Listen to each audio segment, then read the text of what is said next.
সেদিন আমি একজন লোককে দেখছি, তাকাইয়া দেখছি অনেকক্ষণ ট্রাকের থেকে সিমেন্টের বস্তা নামাইতেছে। আমি লোকটার দিকে তাকাইয়াছিলাম, সারাটা শরীর ঘামে, আমার মনে হয় যেন লোকটা মানে পানির মধ্যে, সারাটা চুল চেহারা তার ঘামে, ঘাম বাইয়া বাইয়া পড়তেছে।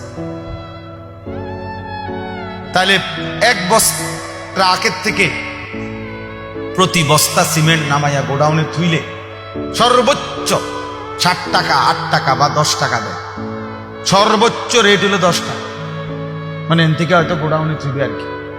তাহলে 50 বস্তা সিমেন্ট যদি এই বেচারা নামায়, তাহলে প্রিয় যুবক ছেলে 50 বার এই লোকটাকে, তোমার বাবাকে হতে পারে 50 বারই উনি কোমরটা বাঁকা। নাহলে কেমনে বস্তাটা লইব? 50 কেজি সিমেন্টের, 50 কেজি সিমেন্টের একটা বস্তা বেচারা কেমনে নিবে? প্রতিবারই তাকে কোমর বাঁকা করতে হয়েছে।